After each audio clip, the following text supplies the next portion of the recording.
Hey there, it's your girl Kane Coral, and today I want to talk about why I would not choose the EduCare Aupair program by Au Pair in America anymore, because I think in theory and practically it's like two different stories and they don't talk about like how it is in reality versus just the specs. So in case you never heard of the EduCare program, basically the difference to the regular au pair program is you only get $150 per week instead of $200. So it's less money, but it's also less hours that you work. So it's just a maximum of 30 hours that you can do with the family instead of 45. And you have to do more credits at school. So you get like $1,000 instead of $500, but you also need to do 12 credits instead of 6 credits. And to me, I was like, okay, like if I get like 150 for 30 hours, that would be like $5 an hour, like if you break it down. And if I would have worked like 45 hours, it would have been less than $5 an hour. So I was like, you know, to me, only that program makes sense. Also, the kids have to be at least 5 years old. But for me, what I didn't like in the beginning was like it's very restricted to the areas that you can do it in. Maybe I can show you like a picture of like their website on like which areas you can do it in. It's like mainly New York greater area, Chicago, Detroit, I think some in Texas, some in like Washington DC area. So like if you want to go to like Florida or like the West Coast, you cannot go there choosing that program. So I think that's like one big downside is like the area.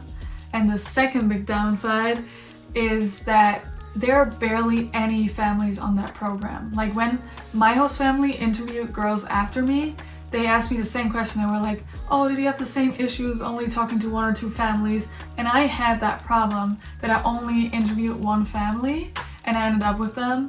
And I had like a lot of issues thinking about going into rematch and stuff, but then I ended up staying with them because I really liked the area that we stayed in and I already made friends and start volunteering at the local animal shelter. And I was like, I don't want to give that up.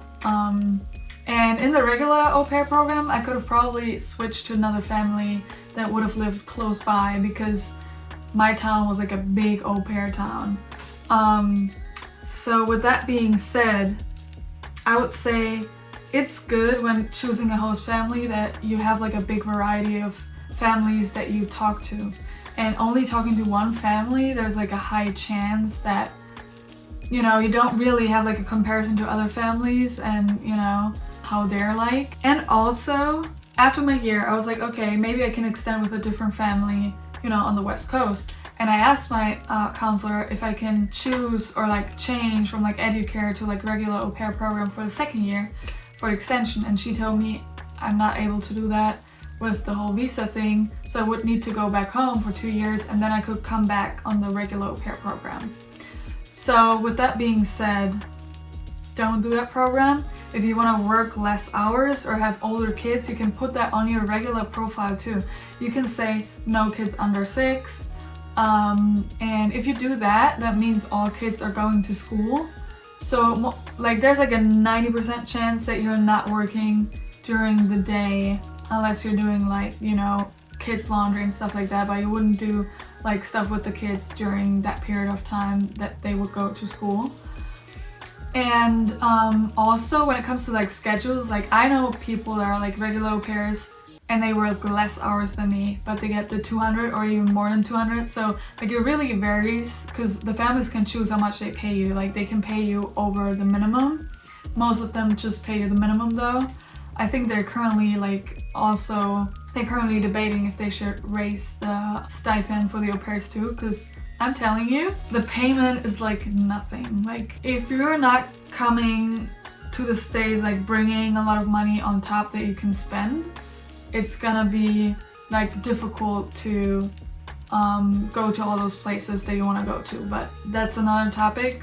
I might make another video about that separately. Yeah, so long story short, lack of the amount of families that are in the program, the state restriction, and the payment are things that I would like. Don't do it.